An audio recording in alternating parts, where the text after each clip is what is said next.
Então sejam muito bem-vindos a mais um episódio do podcast do Bola Amarela. Estamos já cada vez mais perto do início do US Open, que começa dentro de uma semana. Enfim, nós na próxima semana gravaremos aqui o podcast no dia, ou horas antes, neste caso, do torneio. Aproveitaremos aí para lançar os nossos palpites, até porque não vai ser fácil, porque de facto este é talvez o grande slam que, de modo geral, o Grand Slam, tanto do lado feminino como do lado masculino, vai estar mais em aberto. Do lado feminino já é o habitual, mas do lado masculino temos aqui algumas coisas para falar, porque de facto depois de uma semana em que tivemos Simona Halep e Pablo Carreño Busta como campeões dos ATPs e WTA 1000 do Canadá, no caso da romena menos surpreendente, embora também não fosse propriamente assim de esperar que ela com o nível de consciência que ela tem apresentado este ano, viesse a ganhar o seu título mais importante em muito tempo. O caso de Pablo Carreño Busta tinha sido muito surpreendente. Em Cincinnati tivemos como campeões, enfim, Caroline Garcia, vinda da fase de qualificação, embora ela já estivesse a fazer um percurso de recuperação nos últimos meses, e Borna Coric.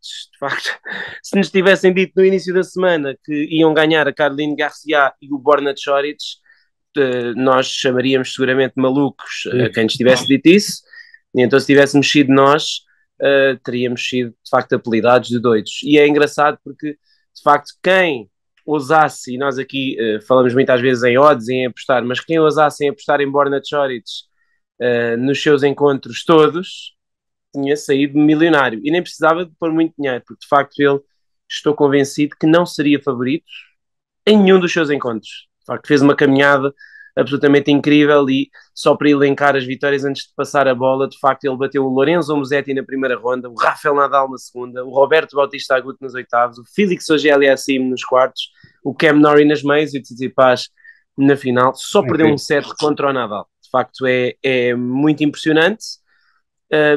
Enfim, vai ser cabeça de série em Nova Iorque, estava fora do top 150, é bom vê-lo de volta, mas de facto completamente inesperado. Não sei por onde é que queres começar, mas de facto foram duas caminhadas muito surpreendentes, mas a do Borna Coric ainda mais.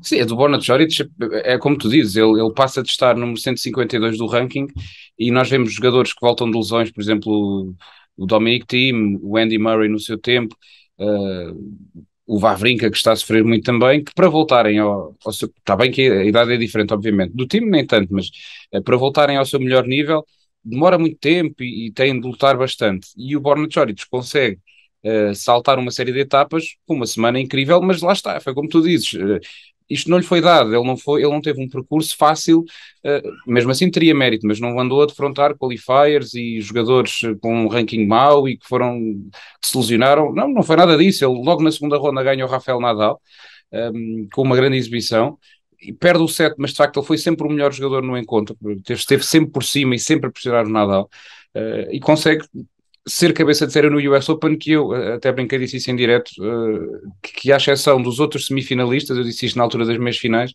que à exceção dos outros semifinalistas devia estar toda a gente a torcer para ele ganhar o Masters 1000 de Cincinnati para não ser cabeça de série, para ser cabeça de série, porque se não fosse era terrível. Ele podia, e eu acho que pode, de facto, ganhar a qualquer jogador no quadro. Obviamente que a melhor de 5 sets é diferente, mas ele mostrou fisicamente estar bem, está a servir muitíssimo bem também, de forma muito consistente. A força mental está lá também, e eu acredito que ele agora desbloqueou e vai estar a lutar pelos grandes títulos, pelos grandes torneios, tal como já estava antes. Ele já foi número 12 do mundo e não nos podemos esquecer disso. Mas é ótimo ver um jogador que sofreu tanto com lesões, entre tantos que têm sofrido, ele conseguir voltar e conseguir o seu melhor título da carreira. Acho que é muito bom, e acredito também deixo outros confiantes de que podem voltar ao seu melhor, tipo um Dominic Thiem, vê isto a acontecer e pensa, bem, se ele conseguiu, então eu também lá vou conseguir chegar. De facto, a verdade é que ele antes da lesão nunca conseguiu um título desta dimensão, mas teve semanas obviamente muito boas. Ganhou o ATP 500 de Halle em relva, batendo o Zverev e o Federer na caminho desse percurso, e também o João Sousa na altura, curiosamente, em 3 sets. Não dou nada longe de lhe ganhar. Sim, chegou à final do Masters 1000 de Xangai, perdendo apenas para o Novak Djokovic, batendo Roger Federer também nas meias finais. E no ano em que Federer, 2018, estava a lutar pelo número 1, na altura ainda, tinha sido número 1 durante esse ano, tinha vencido o Open da Austrália e estava estava ali a número 2, 3 do mundo, e a verdade é que, é que ele sempre teve esse nível, mas nunca, talvez de forma muito consistente. Ele sempre teve umas semanas boas, mas depois nos grandes slams só conseguiu chegar aos quartos de final pela primeira vez já com 23 anos naquele torneio que não teve público, no US Open sem público, no 2020, da pandemia, batendo o Stefanos Tsitsipas também na terceira ronda, salvando 6 ou 7 match points. Ele tem, de facto, olhando para o top 10 atual, parece quase um crime que ele nunca tenha sido top 10, com todo o respeito, mas para mim é mais jogador do que Cam Norrie, é mais jogador do que o Hubert Hurkacz, em relação ao Casper Ruud e ao Félix Auger-Aliassime já é um bocadinho mais discutível, mas de facto tem características que fazem com que ele tenha um lugar no top 10. Portanto, depois, olhando em perspectiva, depois de ver o Pablo Carreño Busta, que também já foi top 10 e semifinalista de Grand Slam, ganhar um Masters 1000, ver o Borna Coric ser campeão de Masters 1000 na semana a seguir, talvez reduz um bocadinho a surpresa face ao que tinha acontecido na semana anterior. Agora, é surpreendente, evidentemente, pelo momento em que se encontrava. É verdade que falavas aí dos outros que vieram de lesão, é verdade que ele também não voltou de lesão e para logo estar brilhante. Não voltou neste torneio, claro. Exatamente, ele voltou em março, em Miami, mas eu recordo-me, ou em Indian Wells, não estou em erro. Exatamente, depois jogou, o segundo torneio foi em Miami e nesse segundo torneio ganhou um encontro e levou o Zverev logo aí a 3 sets. E eu lembro-me de comentar esse encontro dele com o Zverev e achar que ele, para quem tinha estado mais de um ano fora, já estava muito próximo de um nível bastante razoável. Faltava ali só um extra para ele. Perdeu vários encontros em 3 sets, nesse regresso foi muito em 3 sets. Em terra batida, ele, por exemplo, passou uma ronda em Roland Garros, que eu recordo-me, perdeu na segunda, se não estou em erro. Portanto, ele, de facto, teve ali uma série de bons sinais, ganhou um Challenger, portanto, ele a certa altura deixou de gastar o seu ranking protegido e foi jogar uns Challengers. Inicialmente as coisas não lhe correram muito bem. Perdeu com o exatamente, perdeu com o Gaston Elias num jogo em que esteve muito perto de ganhar. Portanto, ele teve de facto ganham uns Challengers, mas também teve maus resultados noutros Challengers. A época de relva não, foi inexistente para ele, porque eu se não estou em erro, ele foi obrigado depois do Challenger também a abdicar dos torneios de relva devido a questões físicas. Quando voltou agora... Ele se lesionou-se em Hamburgo, nos quartos de final. E depois, exatamente, em Hamburgo estava a fazer uma boa semana, voltou-se a lesionar, exatamente, fez quartos de final aí, os seus primeiros quartos de final ATP no regresso, mas de facto tem tido alguns percalços, daí que não se esperasse que ele chegasse a Cincinnati e fizesse isto, de facto. E ele próprio diz que não esperava, diz que antes do torneio estava a treinar mal e que achava que ia perder na primeira ronda, diz ele, com o Lorenzo Musetti, e de facto a confiança começou a crescer. É claro que a partir do momento em que ganhas a Rafael Nadal, é normal que depois fiques confiante, se bem que há aquela espécie de curse que os adversários do Nadal têm, normalmente quando lhe ganham a seguir perdem logo, mas ele conseguiu contrariar isso. As vitórias seguintes são muito impressionantes, especialmente porque são diante de 3 jogadores que oferecem muito pouco, o Bautista, o Félix e o Norrie. São jogadores que, especialmente o Norrie numa meia-final, um jogador que vinha de ganhar o Alcaraz e que já ganhou um Masters 1000, portanto já passou por essa experiência.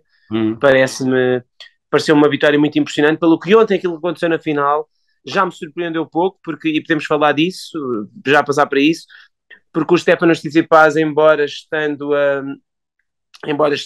tendo feito uma boa semana e tendo derrotado Daniil Medvedev, ele, à semelhança do que acontece com o Medvedev ou com o Alcaraz ou com qualquer outro jogador de topo, ele não me parece muito convincente nesta altura, daí que o US Open nesta altura seja bem aberto. Sim, está muito aberto e eu acho que é sempre um bocadinho essa a questão do Tsitsipas e ele que neste torneio, se o tem ganho, ele vai entrar no US Open na mesma com possibilidades de sair de lá como número 1 do mundo, ele e outros 4, mas se tivesse ganho este torneio, as suas probabilidades aumentavam consideravelmente e até em termos de confiança acredito que sim, mas por outro lado eu acho que há aqui quase um duplo efeito que esta final dá, que é quase um efeito agridoce na confiança do Tsitsipas para o US Open, que é, sim senhor, ganhou a Daniil Medvedev para chegar à final, mas depois falha mais uma oportunidade com Borna Coric, que mesmo estando a jogar muito bem, teoricamente, o Tsitsipas devia conseguir derrotá-lo ou devia encontrar formas de o ultrapassar. E eu acho que isto vai fazer ainda mais com que o Tsitsipas chegue ao US Open meio desconfiado.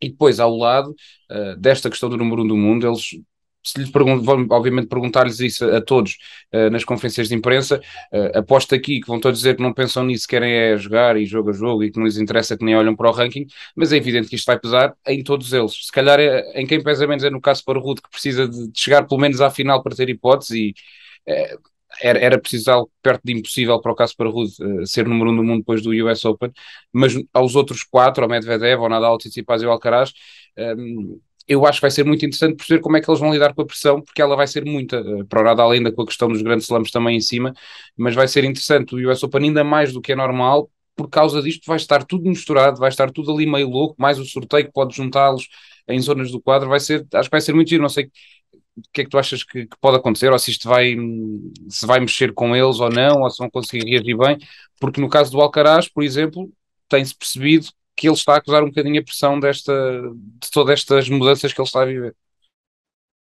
Sim, eu acho que pesa a pressão de poder, de perceberem que o quadro está muito em aberto, especialmente se Novak Djokovic não jogar. E nós, enquanto gravamos este podcast, por exemplo, o Zverev desistiu do US Open, mas enfim, Zverev nunca seria um fator, penso eu, para o US Open mesmo que jogasse. Acho que seria mais uma questão de tentar ser o mais competitivo possível. Mas o Novak Djokovic jogar é o favorito ao título. Isso faz toda a diferença. Novak Djokovic, se pisar o corte, ele ganhou o último torneio do Grande Slam e por isso, embora não tenha jogado torneios de preparação e a preparação não tenha sido ideal, Novak Djokovic ele tem mais finais em Nova Iorque do que qualquer outro jogador na Era Open. É verdade que perdeu nas primeiras 3 rondas. Sim, é verdade que ele perdeu mais do que ganhou, perdeu 6, ganhou 3 finais de US Open, mas joga constantemente a final. O ano passado perdeu com o Daniil Medvedev, onde aí sim a pressão estava do seu lado. E este ano não creio que esteja. Ou seja, se ele jogasse, parece que não vai jogar, mas pode haver uma surpresa de última hora. Se ele jogasse, eu acho que ele seria, por todas as razões e mais algumas, o principal favorito ao título. Não jogando, de facto, isto pode cair para qualquer lado. É evidente que Daniil Medvedev e Rafael Nadal, para mim, teriam que ser sempre os dois favoritos, acho que acima dos outros. Daniil Medvedev, o campeão em título, jogador que não creio que ele sinta a pressão de defender o número 1, porque ele sabe que para defender o número 1 tem que ganhar o torneio outra vez, portanto, isso já é uma pressão suficiente de defender o título. Isso, não tanto agora, do número 1. Se não cair agora do número 1, provavelmente cai mais à frente na época, mesmo que ganhe o título, é muito difícil Eu acho que se ele chegar a uma meia final, uma final do US Open, ele vai estar a pensar tudo menos na defesa do número 1. Portanto, acho que também não é por aí. E em relação aos outros, também acho que não.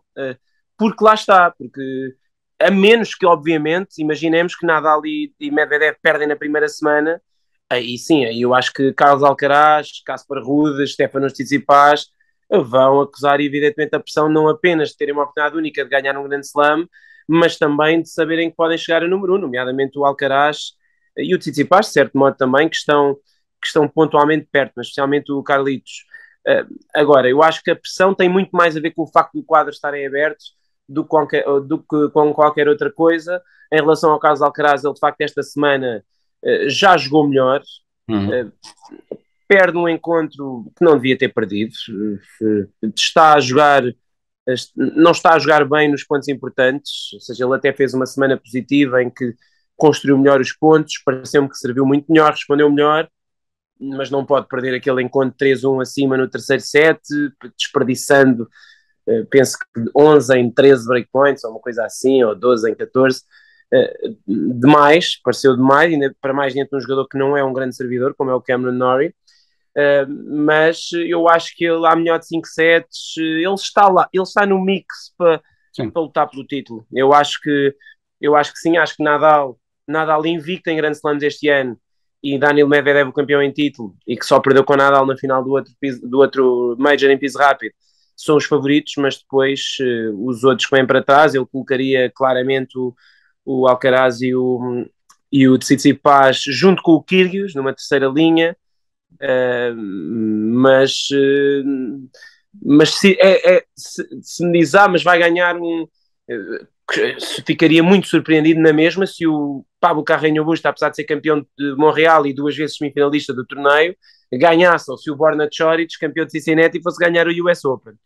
Mas, sinceramente, já não digo nada. Acho que há muito, porque, por onde quer que olhes, para os americanos, Sim, o pela próprio. Fritz também pode. Sim, sim, exatamente. Taylor Fritz, sei lá, o próprio Félix Auger-Aliassime, o Hubert Hurkacz, que fez final O em. Matteo Berrettini não está a jogar bem, mas se entra na dinâmica forte de serviço também é um. E é muito, e é muito difícil de derrotar em Grand Slams o Matteo Berrettini. Normalmente em Grand Slams ele joga muito mais do que joga nos outros torneios.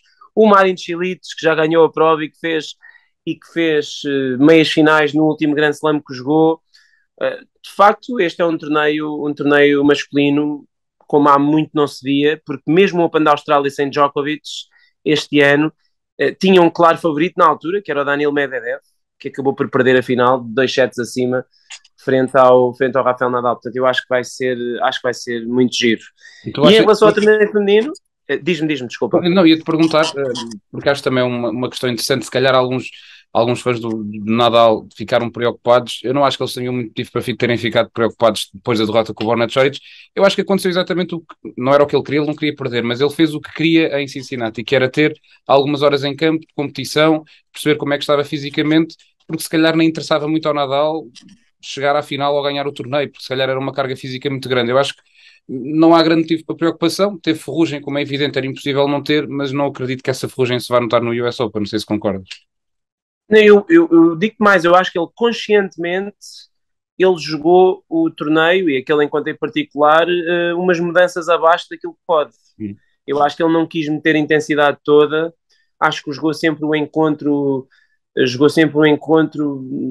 sem querer forçar muito. É verdade que depois também cometeu alguns erros que são pouco habituais. Isso aí talvez seja mais preocupante. No tie-break do primeiro set, Sim, sim, sim. ele falhou uma bola um bocado inadmissível e depois teve ali períodos em que talvez tenha cometido alguns erros, mas eu acho que é zero preocupante. Aliás, foi o único jogador a ganhar um set ao Borna Choric esta semana. E ao contrário do que é habitual, porque normalmente sabemos e as pessoas até acusam muito o Nadal de ele quando perde está sempre lesionado.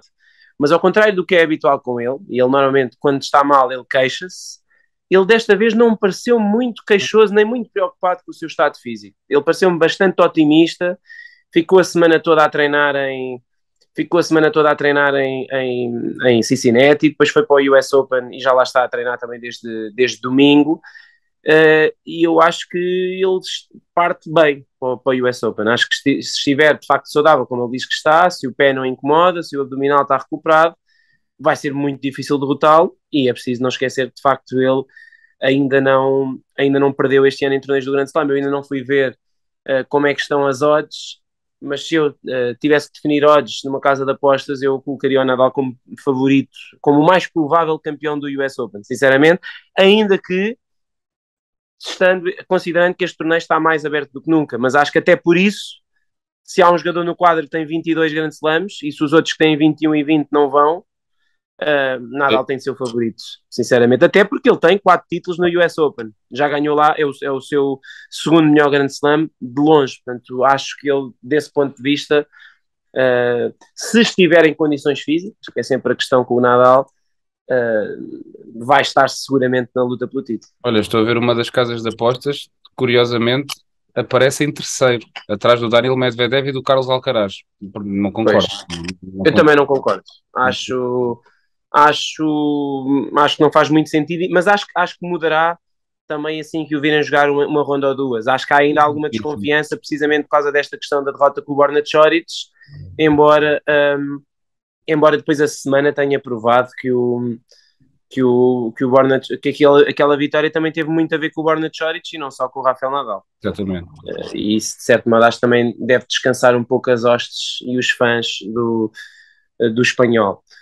Do lado feminino, de facto, tivemos um torneio muito giro, eu acho, porque uma série de jogadoras que estavam a precisar de boas semanas e que tiveram essas boas semanas, aliás, todas as semifinalistas, jogadoras que normalmente Enfim, não tanto a Caroline Garcia que tem jogado melhor, mas a Madison Keys, a Petra Kvitova e a Arina Sabalenka têm estado bem afastadas da ribalta. 4 jogadoras super agressivas, aliás, nos quartos de final, penso que com a exceção da Jessica Pegula, todas as jogadoras dos quartos de final eram de facto big hitters. A Petra Kvitova fez uma semana incrível, de facto ela a vida acho que a carreira dela um dia a dar um bom filme, e aqui teve mais um episódio bonito, não conseguiu ganhar, mas de facto perdeu por uma jogadora, a Caroline Garcia, que enfim, já há 10 anos o Andy Murray dizia que ela ia ser número 1. Ainda achas que vai a tempo ou não? Ser número um, acho que não, mas pode perfeitamente voltar ao top 10, onde já esteve. Um, a conferência de imprensa que ela dá depois de ganhar este torneio é bastante elucidativa, se calhar a justificar essas palavras que o Andy Murray disse há uns anos. Ela diz que agora já percebeu como é que deve jogar e que o problema dela estava a ser, ouvia críticas e ouvia pessoas a duvidar do estilo de jogo agressivo e de estar sempre a atacar, e que por isso depois entrava nos encontros e jogava ali tipo a 50%, meio desconfiada, e isso assim não ia resultar.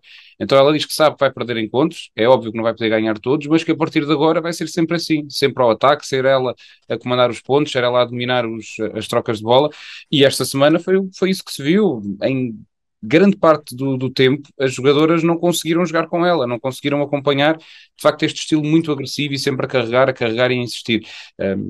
E já olhando também para o US Open, é mais uma que não me escandalizava que fizesse meias finais e que andasse ali a discutir se calhar as últimas rondas do torneio. Vai ser também, como sempre, o torneio feminino completamente em aberto, se calhar ainda mais do que costuma ser, com algumas das favoritas a baixarem um bocadinho o nível, como a Iga Swiatek, mas acho que é muito interessante aquilo que ela está a fazer, o estilo de jogo que está a mostrar. Parece-me que o top 10 é perfeitamente realista, especialmente tendo em conta que ainda no top 10 está uma Garbiñe Muguruza que não tem ganho a ninguém, e que aquilo tem rodado tanto, não parece escandaloso de maneira alguma que ela chegue ao top 10, mas também toco nesse ponto, tu falaste da Petra Kvitova, se foi a 40ª final da carreira, é muito bom ver a Petra de volta a um palco tão grande, tão importante, e também ela, quem sabe, ela nesta primeira ronda de Cincinnati esteve a um ponto da derrota, depois chegou à final, é outra que se no US Open com um quadro simpático e se conseguir ganhar ritmo, também se pode tornar muito perigosa, porque tem toda a experiência, sabe o que é preciso para ganhar um torneio do Grande Slam, e são mais nomes, incluindo depois as das meias finais, a Arina Sabalenka especialmente, são mais nomes que podem baralhar ainda mais as contas do US Open feminino, que é sempre bom para nos deixar sem saber muito bem o que dizer, em quem apostar ou em quem acreditar, que vai aqui baralhar tudo. Sabes que eu olho para a Petra Kvitova um pouco como eu olho para a Simona Halep, em termos de não propriamente a história da carreira, que é um bocadinho distinta, mas há muitas parecenças. Para já tem o mesmo número de títulos do Grand Slam.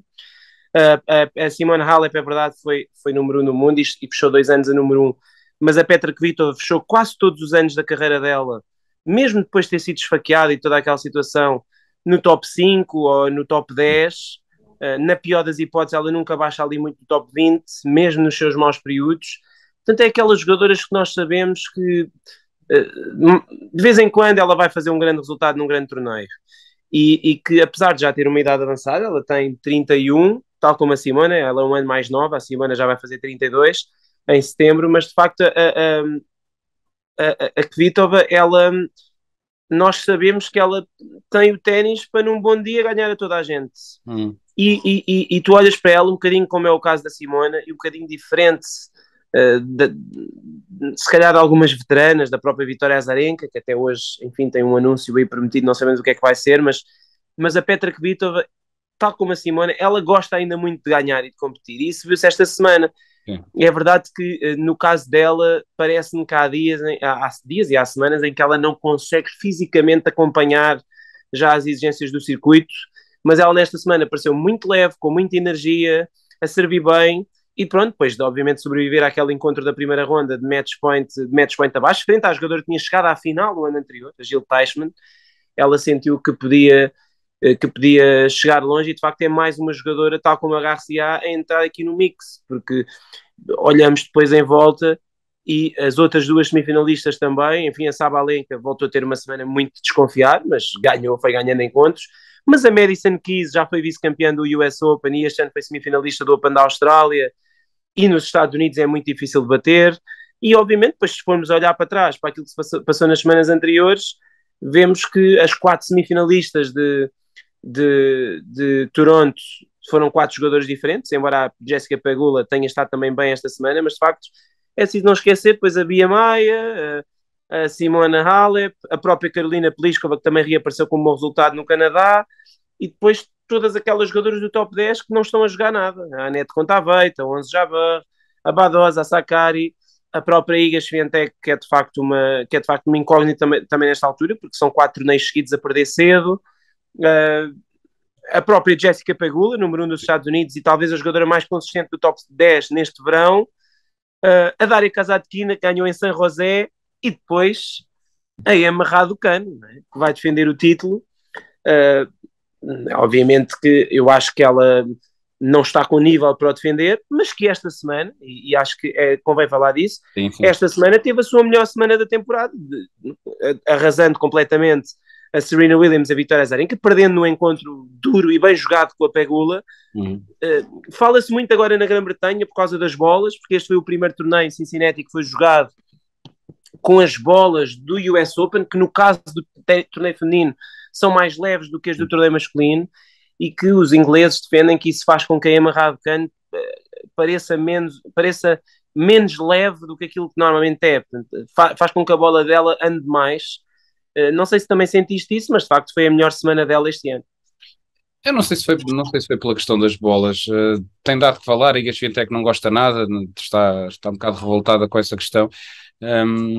Foi claramente a melhor semana e eu acho que aquela vitória com a Serena, que do ponto de vista técnico, digamos assim, obviamente foi muito boa, mas foi muito mais culpa da Serena do que propriamente o mérito da Raducanu. A Serena não esteve no encontro, foi um desastre completo aquilo que foi a exibição da norte-americana.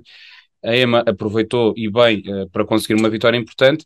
Fiquei muito impressionado com o que faz contra a Vika, se bem que a Azarenka também cometeu muitos erros, mas eu acho que pode ter sido aqui um ponto de viragem para a Raducanu. Não que ela vá ganhar o US Open outra vez, não acredito nisso também, mas acho que pode ter-se de facto soltado ali qualquer coisa que estava bloqueada. Ela também falou disso no fim do torneio, tem umas declarações giras a dizer que já está farta de ser passa-bolas, não quer ser mais passa-bolas na vida, agora quer atacar, porque ela olhava para o outro lado da rede, via as jogadoras a arriscar, a bater na bola com força, e ela ficava só à espera do erro, e afinal também quer ela arriscar. E eu acho que tem de ser por aí, ela não pode ficar a ver jogar o resto da vida, vai ter de assumir as despesas, e eu acho que este torneio pode servir para isso.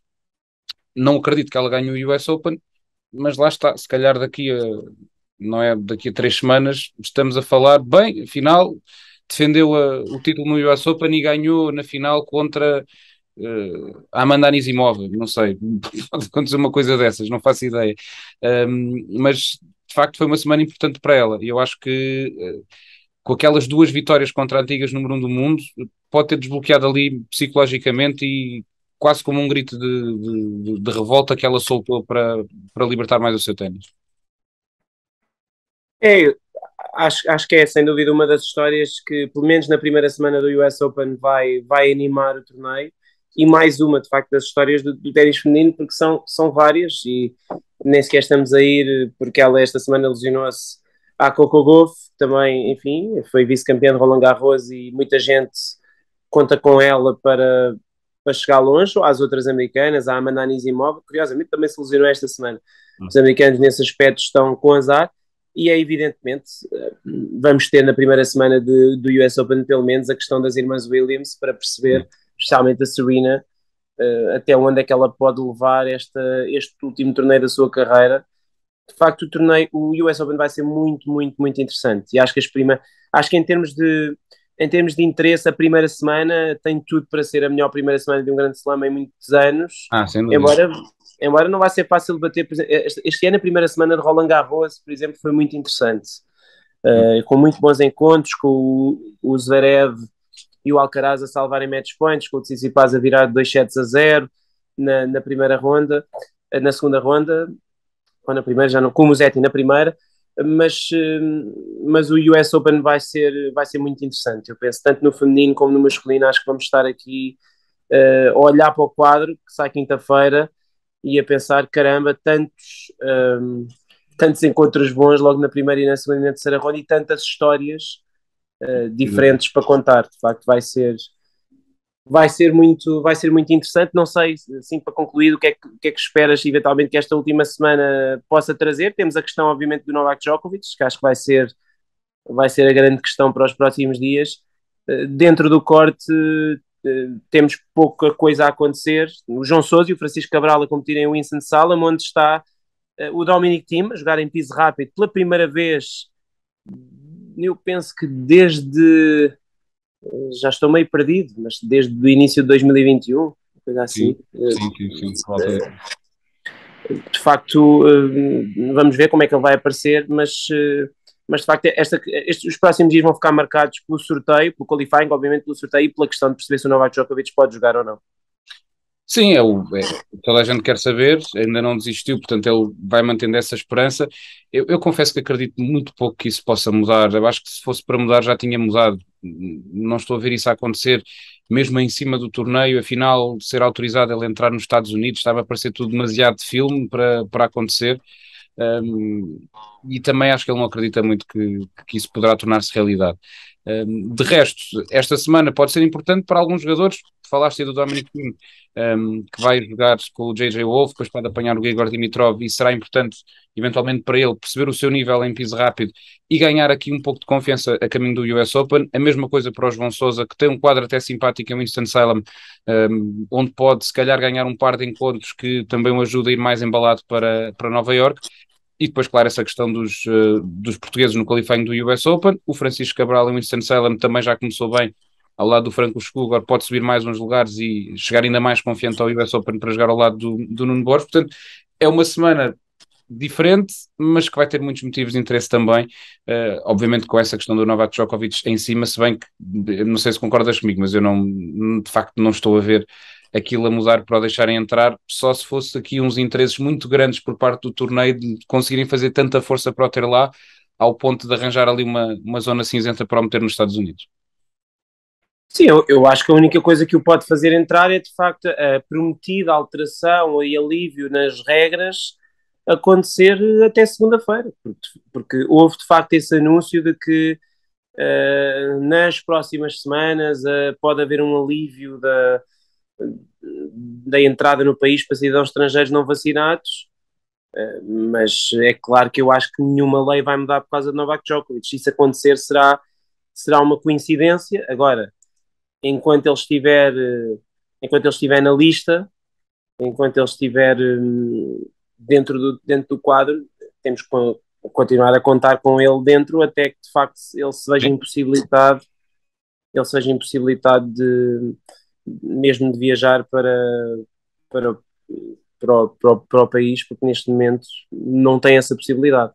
Pelo que sim, basicamente é uma coisa que ele não pode controlar, mas que a acontecer, a notícia de que ele pode entrar ou a confirmar-se a sua desistência será sempre a notícia mais importante desta semana antes, e esperar também, obviamente, que o João Sousa, que tem 3 finais, se eu não estou em erro, na sua carreira, 2 em Genebra e uma em Auckland, na semana antes de um torneio do Grande Slam, e, e o Francisco Cabral, que obviamente, como já vimos, ele ganha em todas as superfícies ao lado de toda a gente, possam fazer bons torneios em Winston-Salem, seria importante para os dois, especialmente para o João, que de facto está a precisar de vitórias, e seria bom antes do US Open, e como disse, tem um quadro muito, muito jeitoso. O quadro abriu muito, o torneio está relativamente fraco, e a sua secção ficou sem 2 cabeças de série já depois do quadro ser feito, o Holger Rune e o Sebastián Baez, por isso vai ser giro ver o que é que o João pode fazer esta semana. Tem esta terça-feira uma segunda ronda frente ao Laszlo Djere. E pronto, acho que fizemos aqui uma passagem assim geral por todos os assuntos.